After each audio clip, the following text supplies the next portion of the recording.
वंदे गुरु श्रीचरणारविन्दम्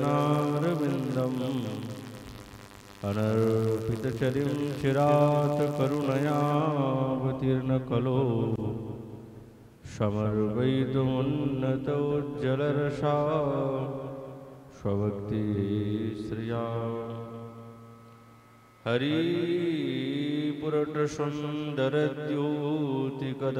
हरिपुरटसुन्दरद्योतिकदम्बसन्दीपित सदा हृदयकन्दरे स्फुरतो बसचिनन्दनः बर्हापीडाभिरामं मृगमदतिलकं कुण्डलाक्रान्तगण्डं कञ्जाक्षं कम्बुकण्ठं स्मितशुभगमुखं स्वाधरीनस्तवेणुं श्यामं शन्तं त्रिभङ्गं रविकरवशनं भूषितं वैजयन्त्या वन्दे वृन्दावनस्थं युवतिशतवृतं ब्रह्मगोपालवेशम् हा कृष्णकरुणा सिन्धु दीनबन्धु जगत्पते गोपेषु गोपिकान्त श्रीराधाकान्त नमस्तुते तप्तकाञ्चन गौराङ्गी श्रीराधिवृन्दावनेश्वरी वृषभानुसुते देवी तं नमामि हरिप्रिये नारायणं नमस्कृतं नरं चैव नरोत्तमं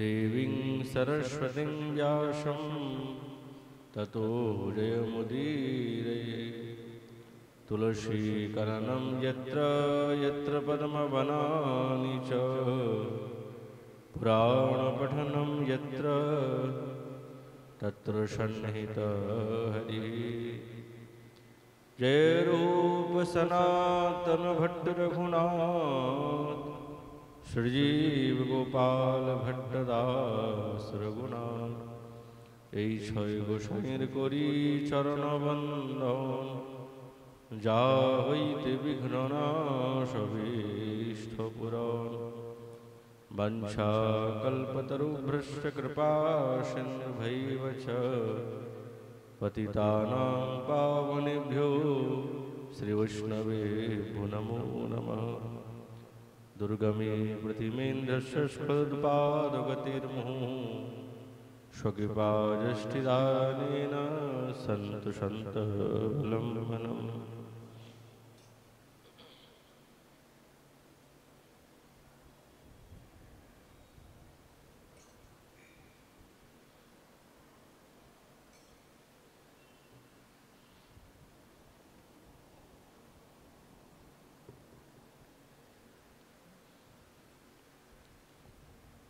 ओम नमो भगवते वासुदेवाय श्री श्री विलाप कुसुमांजलि याते कंजुलीरत्र सुंदरी मया वक्षोजयोरर्पिता श्यामाच्छादनकां मया किल न सा सत्येति विज्ञायताम् किन्तु स्वामिनी कृष्ण एव सहसा तत्तामवाप स्वयं प्राणेभ्योऽप्यधिकं स्वकं निधियुगं संगोपयेति एव हि। कलिजुग पावन अवतार नदिया बिहारी लाल श्रीकृष्ण चैतन्य महाप्रभु तार अंतरंग प्रिय पार्षद गौड़ी आचार्यवर्य श्रीपाद रघुनाथ दास गोस्वामी चरण तार सेई विलाप कुसुमांजलिर संगे साक्षात्कार दिच्छेन। श्रीपाद क्रमानुसारे একের পর এক দিব্য সেবাতে নিযুক্ত হচ্ছেন। পূর্বে তিনি কর্ণভূষণের দ্বারা গোবিন্দের মদমত্ত সেই করিন্দ রাজরূপী মনকে বদ্ধ করার প্রচেষ্টা তিনি করলেন। এখন তিনি বৃন্দাবনেশ্বরীর কঞ্চুলিকা পরাচ্ছেন। হে বৃন্দাবনেশ্বরী, তোমার বক্ষে যে শ্যামবর্ণের কঞ্চুলিকা আমি পরিয়েছি, এইটি কেবলমাত্র আচ্ছাদনের জন্য নয়, গোবিন্দ যাতে সহসা এই কঞ্চলিকাত্ব প্রাপ্ত হয়ে তোমার হৃদয়কে যাতে আভরণ করে, এই কামনাতেই আমি এই কঞ্চলিকা পরিয়েছি। তুলসী মঞ্জুরি তিনি তো নিত্য দাসী, সবসময় সেবাতে আছেন। বিরোহিণী এই কিঙ্করী নিরন্তর স্বামিনীর সেবাতে নিবদ্ধ, সেবা ছাড়া তো কিছুই জানেন না। এই কৃষ্ণবর্ণ কঞ্চুলিকার দ্বারা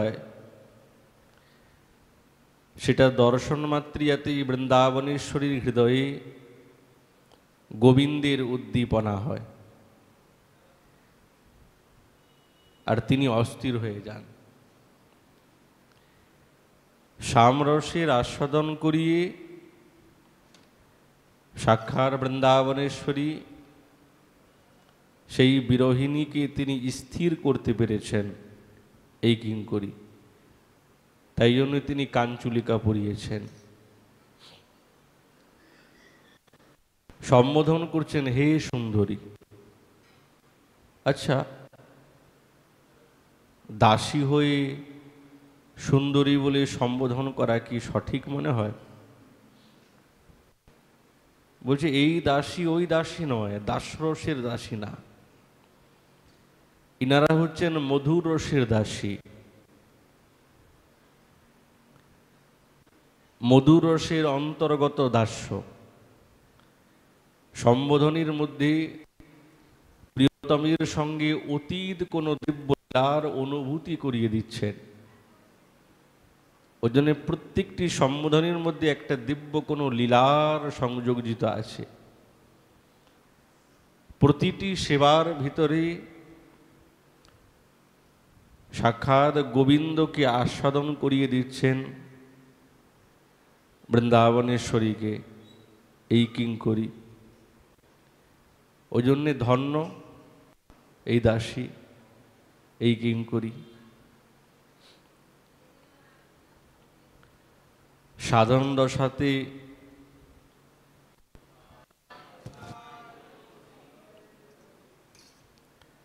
সাধক যখন চিন্তা করেন, আমরা পূর্বেই বলেছি, আমাদের আচার্যগণ বারবার বলেছেন যে চিত্ত শুদ্ধ না হলে স্মরণটা ঠিক ঠিক হয় না। এই চিত্তটা শুদ্ধ হওয়া খুব প্রয়োজন, আর চিত্তটা শুদ্ধ হলেই তখনই এই রসের প্রতি শ্রদ্ধা আসবে। শ্রদ্ধা না হলে তো অনুভব আসবে না, অনুভূতি হবে না। কেননা বারংবার এই কথাটা এই জন্যে বলা, রাধা গোবিন্দের লীলা হচ্ছেন প্রাকৃত নায়ক নায়িকার মতন, কিন্তু না। তো সাধক এখানেই বিভ্রম হয়ে যায়। দেখতে তো নরবত্তু কৈবল্য লীলা, কিন্তু তবু নরীর মতন না, একবারে পৃথক, আলাদা। সুখদেব মহারাজ ওই জন্যই তো বলছেন, বিক্রীড়িতং বধূ বিদিদম চ বিষ্ণু ভক্তিং পরাম ভগবতী প্রতিলভ্য কাম হৃদরোগাশ্বপিহীনোত্তচিরেন ধীরা। শ্রদ্ধার কথা বললেন। শ্রদ্ধা এবং চিত্ত যদি শুদ্ধ না হয়, তাহলে এই রসের যথার্থ রূপে অনুভব হওয়া খুব কঠিন হয়ে যাবে, খুব কঠিন। কেননা যেই ভাবনার কথা শ্রীপাদ বলছেন সেটি হচ্ছে রাধা দাস্যের ভাবনা। এই ভাবনাটা খুব মহাশক্তিশালী, সাধারণ না। আর এই ভাবনাকে নিয়ে সাধক নিরন্তর এইটাই সব কিছু তার জীবনের সার, যে আমি রাধা দাস্য। শ্রীপাদ নিজের বৈরাগ্যকে স্থির করে রেখেছেন। কেন? যুগল বিলাসী স্মৃতি যদি হৃদয়ের মধ্যে থাকে, তো তাকে বৈরাগ্যটাকে স্থির করে রাখতেই হবে।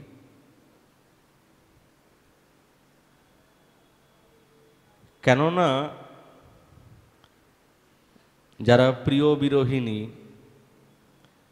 এমন সতীর কাছে যেন কোনো বস্তুটাই ভালো লাগে না, সব বৃথা মনে হয়, বিতৃষ্ণা আসে, মন যায় না। সে সবসময় নিজের প্রিয়ের কথা চিন্তা করতে থাকে, তার অতীতের কথা, তার বর্তমানের কথা, তার ভবিষ্যতের কথা চিন্তা করতে থাকে। সেই রকম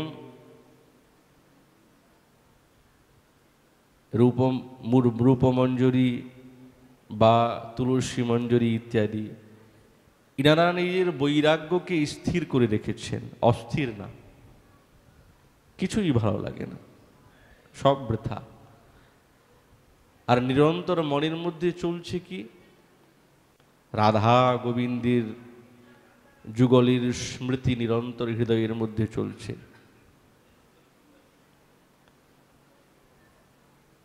বৃন্দাবনেশ্বরীর বিরহেতে এই তুলসী মঞ্জরি নিরন্তর বৃন্দাবনেশ্বরীর শ্রীচরণে নিজের তন্ময়তা,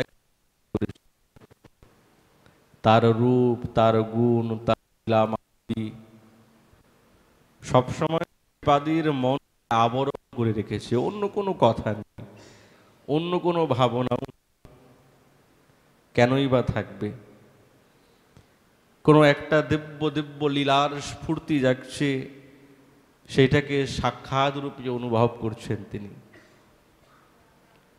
মানি নালম কবলিত ধিয়া শ্যাময়া রাধিকার্দ্রা দ্রাগা হুতা ব্যসন কথনয়িতি সংবিদ্য কিরা তস্যা বৈষৈর্গত মগহরম তচ্চ দোষম লপন্তম তুষ্টালিঙ্গ্য ত্বরিতমথসা জ্ঞাত তত্ত্বা জড়াসিত। শ্রীপাদ তো তার হৃদয়ে তো সবসময় বিরহ, সেবা পেলেই আনন্দ, আর সেবাটা না পেলেই খুব মনে কষ্ট, দুঃখ, আর কিছুই ভালো লাগে না। শ্রীপাদ নিজের স্বরূপের আবেশে দেখছেন যে বৃন্দাবনেশ্বরী কুঞ্জেতে মানিনী হয়ে বসেছেন। মানিনী যখন হয়েছেন, তাহলে মান ভঞ্জন করতে গোবিন্দের প্রয়োজন, গোবিন্দ ছাড়া তো হবে না। গোবিন্দের আশাতে কানতে কানতে সারা রাতটা কাটিয়ে দিলেন, ভালো লাগছে না। প্রাতকাল শ্যামসুন্দর এসেছেন। এই অঙ্গের মধ্যে অন্য নায়িকার সমস্ত এই ভোগের চিহ্নগুলি দৃশ্য হচ্ছে, তো ঠাকুরানী আরো বেশি মানিনী হয়ে গেলেন। এ কি? আমাকে সারা রাত বসিয়ে রেখেছে এই কুঞ্জের অভ্যন্তরে, আর সকালবেলা এসে উপস্থিত, আবার সারা অঙ্গের মধ্যে অন্য নায়িকার চিহ্ন দৃশ্যমান হচ্ছে। মান তো খুব দৃঢ় হয়ে গেল। বৃন্দাবনেশ্বরী তার মান প্রশমন করা খুব আজ শ্যামসুন্দর তার মান প্রশমনের জন্য খুব চেষ্টা করলেন। দিবা নিশি চাঁদ নাহি থাকত্র গগনে, বৃন্দাবনেশ্বরী রূপের কথা বলছে, গুণগান করছে, যাতে এই গুণগান শুনলে আমার প্রতি মানটা যাতে প্রশমিত হয়। ওই জন্য বলছেন দিবা নিশি চাঁদ নাহি থাকত্র গগনে, পদুমিনী বিকশিত নহি নিশি দিনে, তবে আর কিবা দিব মুখের তুলনা, খঞ্জন গঞ্জন তাহে বঙ্কিম নয়না, মেঘের বিজুরি যিনি রূপের মাধুরী, চাহিতে পিছলে আঁখি নিরূপিত নারী, দীন বন্ধু কহে তুলনা না জানি, যারে দেখি আপনি ভুলিবে সে যদুমণি। আচ্ছা, এমন রূপ দেখলে কে নিজের স্বরূপের কথা বলবে না? নিজে নিজেই বলছেন, বৃন্দাবনেশ্বরী মানিনী হয়ে বসেছেন, রূপের কথা খুব বলছেন। তুলসী দেখছেন মানিনী অবস্থাতে বৃন্দাবনেশ্বরী কি করছেন? অবনত বয়নী ধরণী নখে লেখি, মানিনী হয়ে গেছেন তো, নিজের চরণের নখের দ্বারায় ভূমিকে বারবার খনন করছেন, খুব রাগ। যো কহি শ্যাম নাম তাহে নাহি পেকি, কেউ যদি শ্যাম নাম উচ্চারণ করেছে, ও সঙ্গে সঙ্গে দূর হয়ে যা, ওই নাম খবরদার বলবি না, তাড়িয়ে দেয়, তাকে দেখতেই চান না। যদি কেউ মুখে একবার কৃষ্ণ নাম বলেছে বা শ্যাম নাম বলেছে, আর বৃন্দাবনেশ্বরীর মান ক্রোধ যতটা ছিল তার থেকে আরো দ্বিগুণ হয়ে যাচ্ছে। অরুণ বসন পরি বিগলিত কেশ, আভরণ ভেজল ঝাঁপল বেশ, নীরস অরুণ কমল বর বয়নী, নয়নে লোরে বহি যাওত ধরণী। আর ঝরঝর করে কাঁদছেন, ক্রোধে তো। গোবিন্দ খুব চেষ্টা করছে, চরণে পড়লেন, বারবার ক্ষমা প্রার্থী হলেন, কিন্তু আজ যেইভাবে কঠোর মানিনী হয়েছেন, এই মান বুঝি কিছুতেই প্রশমিত হবে না, কিছুতেই প্রশমিত হবে না। গোবিন্দ বারবার কত গুণের কথা বলছেন, আত্মসমর্পণ করছেন, যে আমি তোমাকে ছাড়া কাউকে চিনি না, কত কত কোটি জন্ম করি জপ তপ, সমর্পণতা, আত্মসমর্পণ।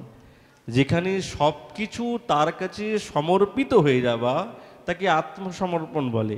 আমার বলে কিছু নেই, সব তোমার। গোবিন্দ বলছেন অনেক জপ তপ করে তোমাকে পেয়েছি, কত কত কোটি জনম করি জপ তপ, পোহাইলু তুয়া নবলিহ, যমুনা জলফল তিল তুলসী দল, দেই সমাপিলু দেহ, সুন্দরী ধনী ধনী সাধু বিবাদ। তুমি এইটুকুর জন্য আমার সঙ্গে এরকম বিবাদ করছো? তুহু যদি নিজ কিঙ্কর করি রাখবি, ক্ষমা করবি মোর অপরাধ। তুমি যদি আমাকে নিজের কিঙ্করি করে রাখতে চাও, আমিও থাকতে চাই, তাহলে আমার অপরাধকে তুমি ক্ষমা করে দাও। যা হয়েছে হয়েছে। নীতি নীতি রজনী দিবস মঝু মানস, গুণ গণ গাও তোর, দিন রাত তোমার গুণ গাইতে গাইতেই আমার সময়টা চলে গেছে। আমি কারো অন্য গুণ গাই নাই, তোমার গুণ গাইতে গাইতে দিন রাত চলে গেছে। আর তুমি আমার প্রতি রোষ করছো।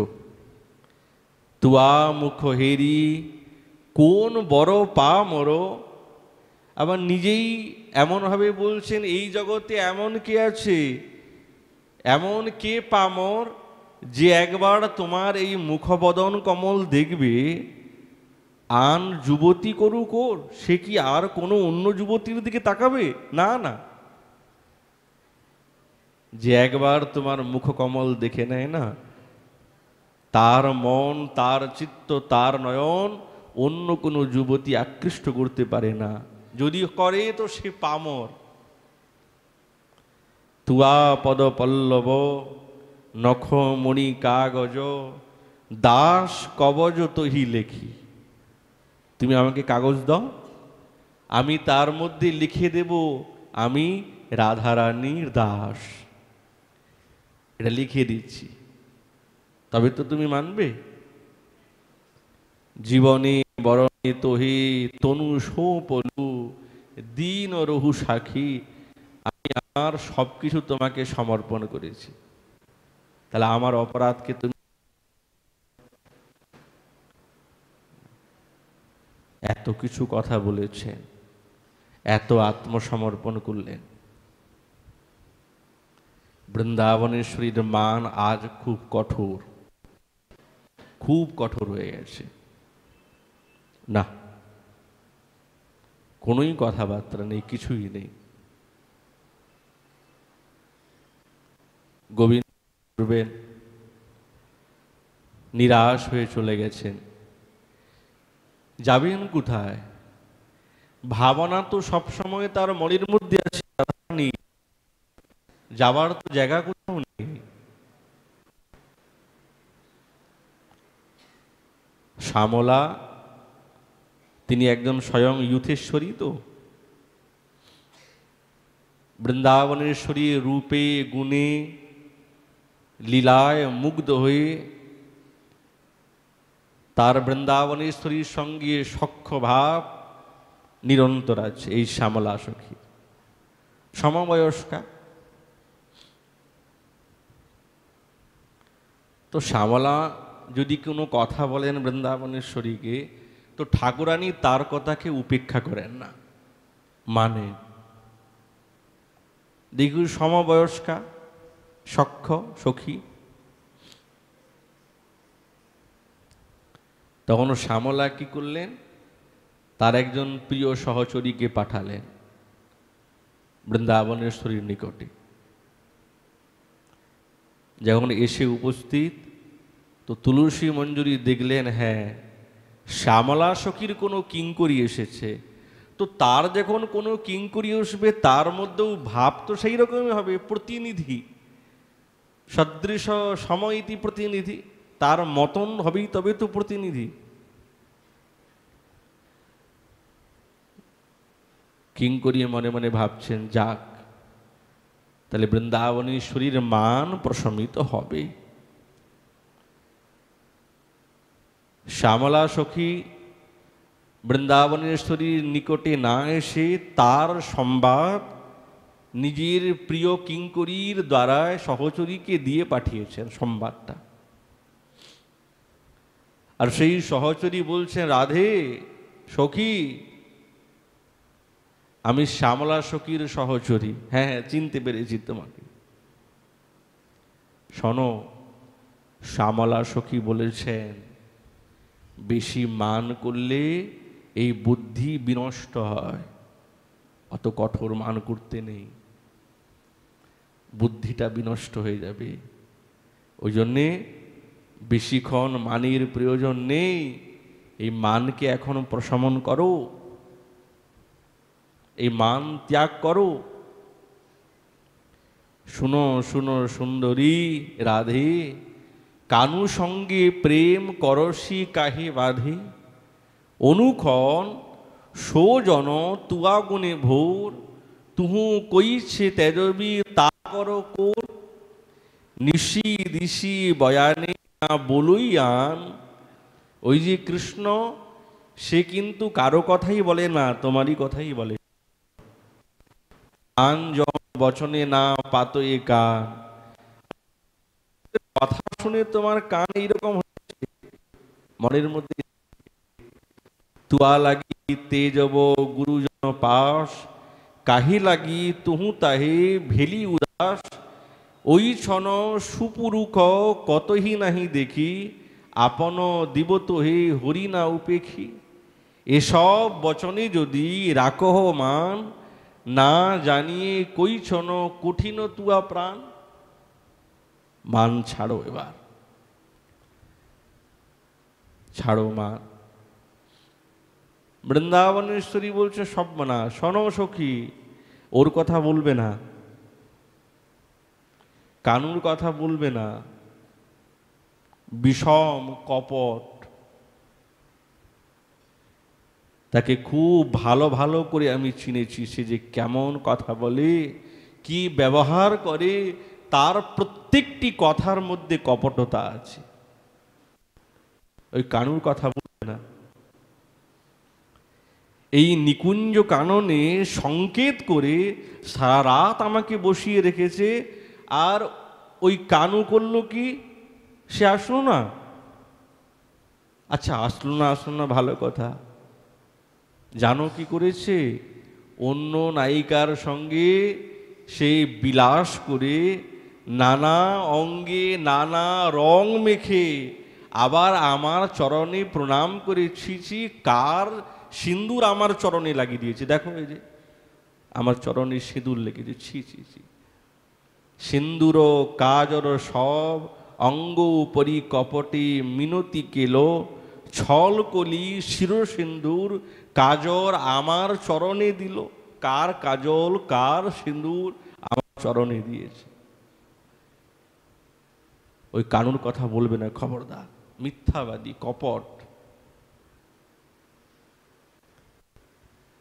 এখন মনে মনে ভাবছেন বৃন্দাবনেশ্বরীর কণ্ঠ রুদ্ধ হয়ে গেছে কানতে কানতে। শ্যামলা সখীর যখন দেখলেন বৃন্দাবনেশ্বরীর অবস্থা আরো বেশি কঠিন, চিন্তিতা হয়ে গেলেন। এসে উপস্থিত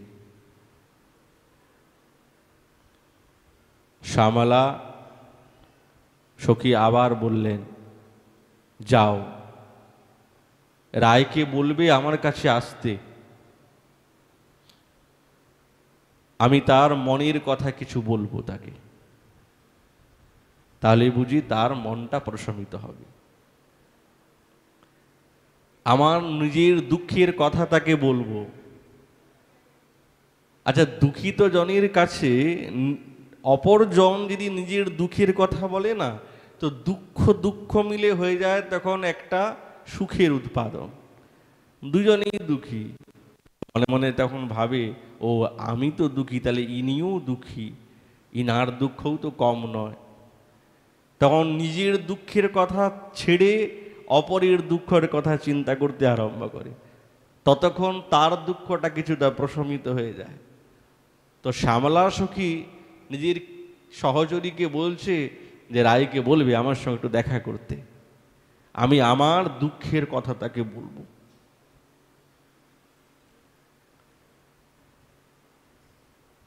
শ্যামলার সখী যখন চলে গেলেন এই সংবাদটা বলে, এই অবসরে গোবিন্দ তো আশেপাশেই আছেন, যাবেন কোথায়? যতক্ষণ বৃন্দাবনেশ্বরীর মান প্রশমিত না হয়। আচ্ছা, একটা বস্তু কি জানেন তো, রসের কি বিধি, যদি ঠাকুরানী মান করেন তাহলে এই মানিনী অবস্থাতে ত্যাগ করে গোবিন্দ কিন্তু আর কোথাও যেতে পারবেন না। মনে করুন এইদিকে বৃন্দাবনেশ্বরী মানিনী আর গোবিন্দ চলে গেলেন, আর আসলেন না, না, যতক্ষণ মান প্রশমন না হবে ততক্ষণ কিন্তু গোবিন্দের মন ইত্যবসরে কোথাও আর লাগবে না, না তো কোনো গোপীতে, না কোনো অন্য নায়িকাতে, না কোনো অন্য লীলাতে। ওই জন্য আগে ঠাকুরানীর মান প্রশমন করতেই হবে।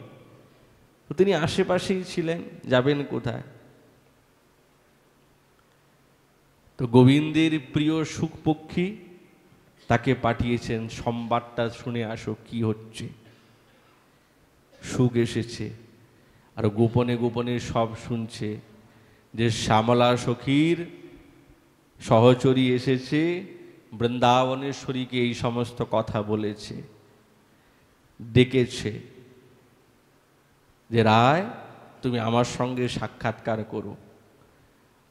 এই সমস্ত কথা যখন তার গোবিন্দের প্রিয় সুখ পক্ষী গোবিন্দকে এসে বললেন, গোবিন্দ বুঝে গেছেন, হ্যাঁ বাহ, এইটাই তো সুযোগ, এইটাই সুযোগ, এই সুযোগেই বৃন্দাবনেশ্বরীর মানকে প্রশমন করানো যাবে। আমি শ্যামলা সখীর বেশ ধারণ করে নেই, তাহলে হবে। গোবিন্দ তো কপট শিরোমণি, তিনি কি করলেন, নিজের বেশভূষাকে ত্যাগ করে কোথা থেকে শ্যামলার বেশভূষা জোগাড় করেছেন, সঞ্চয় করে আর সব পরে নিয়েছেন। আর অনেক অভ্যাস করে এই শ্যামলা সখীর কণ্ঠস্বর ঠিক তদরূপ অনুকরণ করেছেন, বসে বসে অভ্যাস করেছেন। এসে উপস্থিত, রায়, ও রায়। বৃন্দাবনেশ্বরী বলছে, ও শ্যামলা তুমি এসেছো, আসো আসো, তোমার কথা ভাবছিলাম, বসো আমার কাছে বসো। শ্যামলা তো নয়, সাক্ষাৎ গোবিন্দ শ্যামলা সেজে বসেছেন। হ্যাঁ, তোমাকে তো বলেছিলাম তুমি আমার সঙ্গে দেখা করবে, তারপরে মনে মনে না, তোমাকে কষ্ট দিয়ে কি হবে, আমি নিজেই আসলাম। বৃন্দাবনেশ্বরী মনে মনে ভাবছেন, সত্যিই তো, তাহলে কতটাই আমাকে ভালোবাসে, আমার কষ্টের জন্য নিজেই এসেছে। আচ্ছা বসো, কি দুঃখের কথা বলবে তুমি বলেছিলে? শ্যামলা বলছে, কি আর দুঃখের কথা বলবো, ওই যে কপট শিরোমণি, তার কথাতে বিশ্বাস করো তুমি, খবরদার। ও বাবা, যা মিথ্যা কথা বলে, কথা কথা মিথ্যা কথা, ছল চাতুরি, গুণ তো কিছুই নেই, ওই কেবল বাঁশিটা বাজিয়ে আমাদের মনটাকে কেড়ে নিয়েছে, এতটুকু। মনে মনে ভাবছেন, ভালোই তো, ভালোই তো, তাহলে একই স্বরূপ। গোবিন্দের নিন্দা শ্রবণ করে বৃন্দাবনেশ্বরীর মন প্রসন্ন হয়ে গেল। এটা কোনোদিন হয়? যাকে আমরা খুব ভালোবাসি তার নিন্দা শুনে মনে প্রসন্নতা আসে, বলছে রসের মধ্যে আসে। বৃন্দাবনেশ্বরীর মন খুব প্রসন্ন। বাহ, তাহলে তুমি বুঝেছো তো, চিনতে পেরেছো তাকে? বলছে, হ্যাঁ, চিনবো না মানে, খুব ভালোভাবে চিনেছি।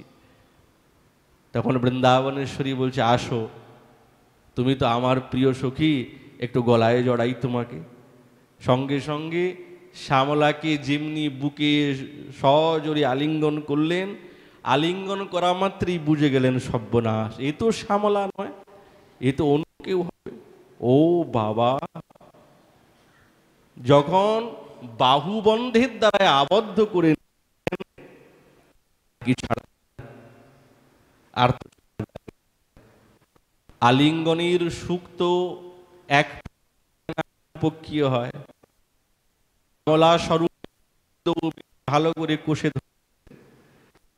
আর কিঙ্করী মন্দ মন্দ পাশে দাঁড়িয়ে হাসছেন, তিনি তো বুঝেই ফেলেছেন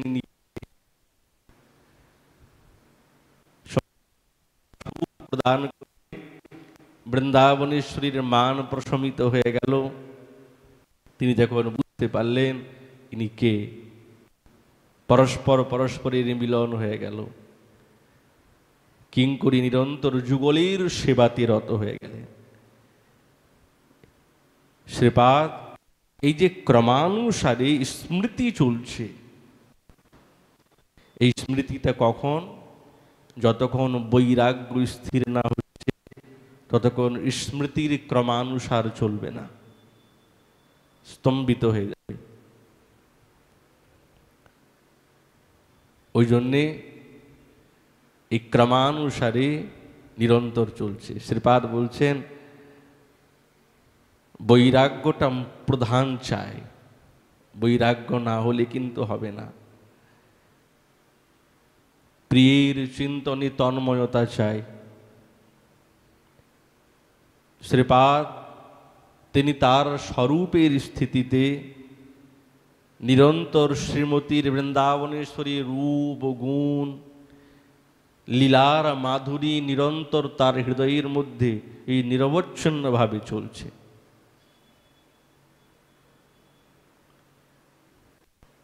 বৈরাগ্য, বৈরাগ্য স্থির চাই, অস্থির হয়ে গেলেই কিন্তু বিপদ। নিজেই গিয়েছেন, চন্দ্রবদনী ধ্বনি মৃগনয়নী রূপে গুণে অনুপমা রমণী মণি মধুরিম হাসিনী কমল বিকাশিনী মৌতিম হারিণী কম্বুকণ্ঠিনী থির সৌদামিনী গলিত কাঞ্চন যিনি তনু রুচি ধারিণী পিকবচনী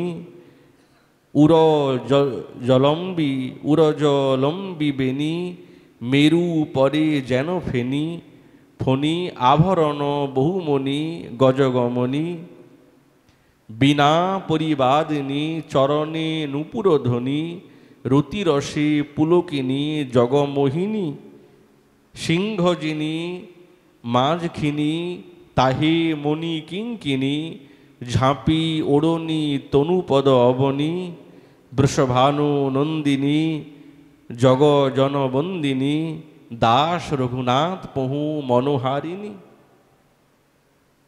ওনার স্বরচিত পদ। তা নিরন্তর তিনি বৃন্দাবনেশ্বরীর রূপে গুণে লীলাতে তন্ময়কে প্রাপ্ত হয়েছেন। ব্রজের মুকুটমণি তো ইনারা, বৃন্দাবনেশ্বরীকে অনন্ত সৌন্দর্যের দ্বারা ইনারা পান করছেন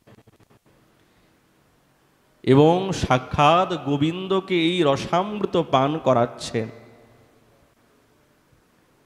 সবসময় চান প্রকারে আমরা গোবিন্দের সঙ্গে বৃন্দাবনেশ্বরী মিলন করিয়ে দেব, আর মিলন করিয়ে কিভাবে সেই দিব্য রসাত্মক সেবাতে নিযুক্ত হব, এটাই তাদের চির অভিলাষ, এটাই চায়। ওই জন্যে প্রিয়জনের সঙ্গ চাই। এই কথা কোথায় পাওয়া যাবে? প্রিয়জনের সঙ্গ না থাকলে তো এই কথা পাওয়া যাবে না। মহাপ্রভু সাক্ষাৎ প্রমাণ। যখন মহাপ্রভু একবারে অন্তিম দশাতে লীলাতে, তখন সমস্ত গৌড় ভক্ত বৃন্দকে নিষেধ করলেন, নীলাচলে আসতে হবে না, আর তোমরা কেউ আসবে না। গম্ভীরায় নিবৃত্তি তিনি তার অন্তরঙ্গ প্রিয়জনের সঙ্গে সেই রসেতে মত্ত হয়ে গেলেন। স্বরূপ দামোদর, রামানন্দ রায় ইনাদের সঙ্গে চণ্ডীদাস, বিদ্যাপতি রায়ের নাটক গীতি, করণামৃত, গীত গোবিন্দ, এগুলো নিরন্তর তিনি আস্বাদন করতেন। টানটা সেই দিকে। ওই জন্যে এই বৃন্দাবনের দর্শকে যদি অনুভব করতে হয়, তাহলে মহাপ্রভু যথার্থ স্বরূপকে তার রসেতে ডুব দিতে হবে। ওই রসে ডুব না দিলে সে কিন্তু অনুভব করতে পারবে না, কঠিন হয়ে যাবে তার কাছে রস।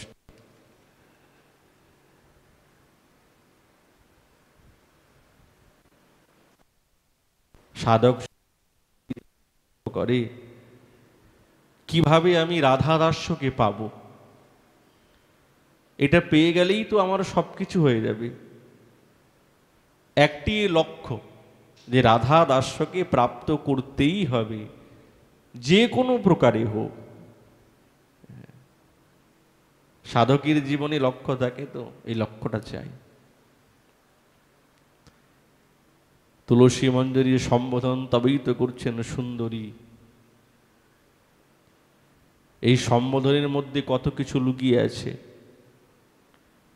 শ্যামসুন্দরী রূপ কোনো অংশে কম?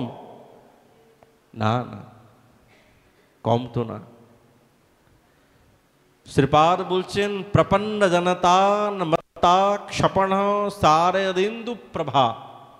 গোবিন্দের রূপের কথা বলছেন। ব্রজাম্বুজ বিলোচনা স্মর সমৃদ্ধি সিদ্ধৌষধি বিলম্বিত সুধাম্বুধি প্রবল মাধুরী ডম্বরা বিভর্তু তব মাধস্মিতক ডম্বর কান্তি মুদাম। শ্রীপাদ রূপ গোস্বামীপাদের শ্লোক। এক একটা শ্লোক, এক একটা শব্দ অভিধানে তো পাওয়া যায় না। ওনাদের শব্দের যোজনা না রূপ গোস্বামীপাদের, অভিধানে তো খুঁজে পাওয়া যায় না। সেই রসের যন্ত্র তারা, ওই জন্য খুব রহস্যাত্মক শব্দের দ্বারা তারা গোবিন্দের সেই রূপের কথা বর্ণনা করছেন। শরণাগত জনের এই হৃদয়ের অন্ধকারকে যিনি নাশ করে দেন, ব্রজের কমলনয়া নয়না যারা সুন্দরীগণের অনঙ্গকে নিরন্তর পরিবর্ধিত করেন, আর সুধা সিন্ধুর সাগর সেই মাধুর্যকেও যিনি তিরস্কৃত করেন, কি বলছি গোবিন্দের মন্দ হাসি, স্মিতা হাস্য, একটু মন্দ হাসি। শ্রীপাদ বলছেন কেবল হাসি নয়, তার অন্য অন্য অঙ্গের কান্তিও দর্শন মাত্রেতেই কিন্তু মনোমুগ্ধতাকে প্রাপ্ত হয়।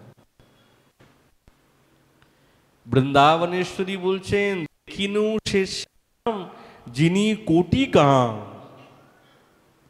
শ্যামকে দেখেছি কোটি কাম, বদন জিতল শশী, ভাঙ্গ ধনু ঠাম নয়নীর বান, হাসি খসে সুরা সুধা নিশি।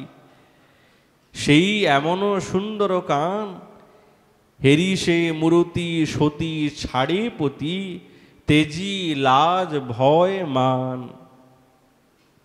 যে একবার শ্যামকে দেখেছে, না তো লজ্জা, না ভয়, না অভিমান, কিছুই থাকে না। বড় কারিগরীর কুন্দিলে তাহারে, অঙ্গে মদনীর স্বরে, যুবতী ধর্ম ধৈর্য ভুজঙ্গম, দমন করিবার তরে।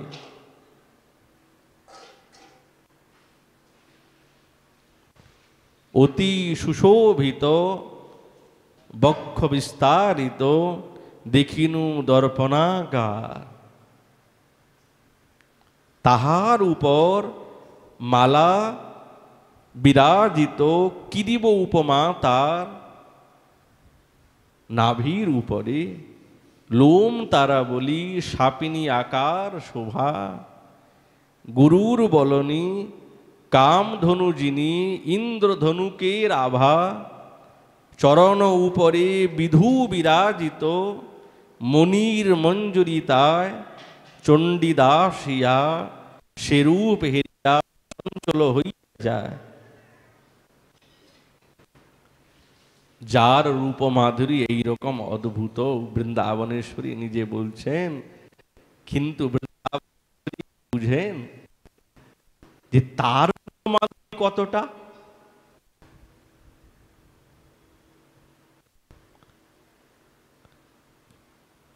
করুণামৃতে বলছেন লীলা সুখ, যে হে গোবিন্দ, তোমার সঙ্গে বদন কমলের তুলনা দেবার মতন এই জগতে কিছু নাই, কিচ্ছু নাই এই জগতে। চন্দ্রের সঙ্গে দেব না, কারোর সঙ্গে দেওয়া যায় না। কেমন জানো তো, ওই তুলনাটা দিয়ে আবার ছুঁড়ে ফেঁকে দিতে হয়। যেরকম আরতি করলে, কর্পূরের দ্বারা আরতি করলে, আরতি হবার পর ওই কর্পূরটা দূরে ফেলে দিতে হয়, সেরকমই তোমার দিব্য রূপ লাবণ্য, তোমার বদন কমলের শোভা, এই শশীর তুলনা দেব? ও তুলনা দিয়ে দূরে ফেঁকে ছুঁড়ে ফেলতে হয়। তাহলে সেই শ্যাম সুন্দর, যিনি অনন্ত মাধুর্যের পারাবার, বৃন্দাবনেশ্বরীর এক কণিকা রূপমাধুরীর আস্বাদনের জন্য তিনি উন্মত্ত হয়ে যান, অচৈতন্য হয়ে যান, উন্মাদকে প্রাপ্ত হন। কেন এত ক্ষমা, এত প্রার্থনা, এত আত্মসমর্পণতার জ্ঞাপন কেন? ওই যে মাদনাক্ষ মহাভাব স্বরূপিণী গোবিন্দকে এমন মত্ত করে দেখে দিয়েছেন, উনি আর ওইখান থেকে কিছুতেই বের হতে পারছেন। গোবিন্দের আপ্তদূতির বৃন্দাবনেশ্বরীর কাছে বলছেন গোবিন্দের অবস্থা কি। খাইয়া বয়ানো চাঁদ তারি বিষম ফাঁদে, তুহু তুরিতে আউলি লক্ষিতে নারিল, ওর ওর করি কান্দে।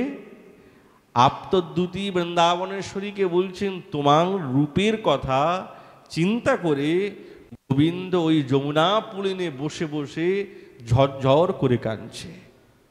তুমি কি জানো?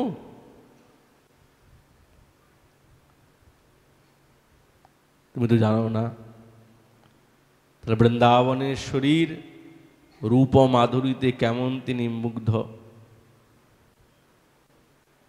আজ কিঙ্করী বলছেন, হে সুন্দরী, এই সুন্দর রূপকে বিকশিত করার জন্য এই গলিত কাঞ্চন নিন্দির অঙ্গেতে এই কালো কাঞ্চুলি পরিয়ে দিয়েছি। কেন? অপূর্ব সেই অঙ্গ মাধুরী ঝরঝর করে পড়ছে। তোমার এই উরজে আচ্ছাদনের জন্য তো কাঞ্চুলি পরাইনি আমি,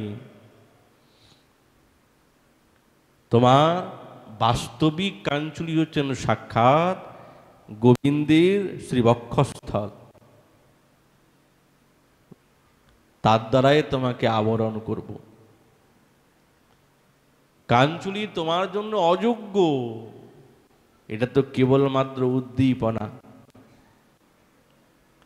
নিজের বক্ষের দ্বারা যখন কোটি প্রাণ সম্পদ সাক্ষাৎ শ্যামসুন্দর করবে করবে, তবেই তো আমার মনে আনন্দ, আমার সুখ হবে, তবেই তো আমার উৎকণ্ঠা বাড়বে। তাই তোমার এই শ্রীবক্ষে আর কালো করিয়ে দিয়েছি। তাহলে কিঙ্করী কত ধন্য, এই স্বরূপে না আসতে পারলে কি এই রসের অনুভূতি হবে? হবে না। নিজের স্বরূপেতে আসতে কিশোরী প্রমদা একটি সেবার কথা করতে পারবে, কেননা সেই চিন্তন করতে পারবে না। যারা প্রাচীন মহাত্মাগণ ছিলেন না, ওনারা যখন বসে বসে চিন্তা করতেন, দেখবেন সাধু মহাত্মাদের ঘর কুটিয়াগুলি সব ছিন্ন ভিন্ন ছিন্ন ভিন্ন। কেন? সময় নেই তো, সময় নেই। ওই যতটুকু ওনাদের বসার জায়গা দরকার অতটুকু, বাকি সব ঝোলা ঝুলছে চারদিকে, সময় নেই। সারাদিন চিন্তা করছেন তারা, রাধা গোবিন্দের কেলি বিলাস চিন্তা করছেন।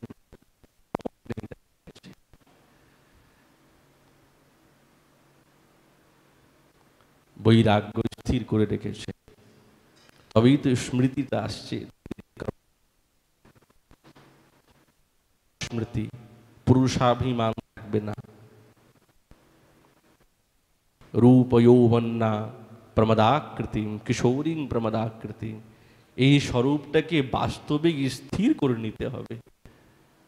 তবেই একের পর এক ক্রমানুসারে চোখটা বন্ধ করলেই লীলাটা ফুটে গেল। এতটুক যেতে হবে আমাদের। শ্রীপাদ সেই সেবার কথা বলছেন। এই বলে আমাদের ভাগ বিশ্রাম। মহাপুর কৃপা আগামীকাল আবার এই বিষয় আলোচনা হবে। নিতাই করুন।